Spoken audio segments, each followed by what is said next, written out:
જે બાળક ફોકસ કરી અને વાંચી નથી શકતો, નથી લખી શકતો, નથી ભણવામાં ધ્યાન આપી શકતો, તો એના માટે એના માતા પિતાએ શું કરવું જોઈએ, સાથે એ બાળકે પણ શું કરવું જોઈએ? તો બંને વિગતો હું તમને આપું છું. સરસ પ્રયોગ છે, અચૂક કરજો અને ચોક્કસથી આ સકારાત્મક એનર્જી અને વિદ્યા ક્ષેત્રે તમારા સંતાનને એ પ્રગતિ પામશે.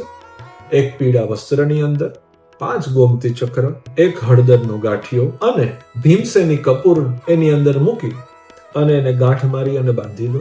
એન્ટી ક્લોકવાઇઝ 7 વાર એ બાળક ઉપરથી ઉતારી અને જે ભણવાનું બેગ છે, પુસ્તકો જેમાં રાખે છે, ચોપડાઓ, એની અંદર એ પોટલી મૂકી દેવી.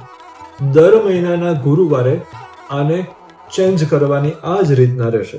એ જૂની પોટલી છે એ પાણીમાં વિસર્જિત કરવાની રહેશે અને નવી પોટલી પાછું એ જ પ્રોસેસ કરી અને તમારે બેગમાં મૂકી દેવાની રહેશે. સાથે તમારા સંતાને 2 મંત્રોના જપ કરવા. એક બહુ સરળ મંત્ર છે, ઓમ શ્રી શારદા દેવ્યೈ નમઃ. અન્ય મંત્ર છે, ઓમ નમસ્તે શારદે દેવી સરસ્વતી મતિપ્રદે વશત્વમ મમ જિહ્વાગ્રે સર્વ વિદ્યા પ્રદા ભવ.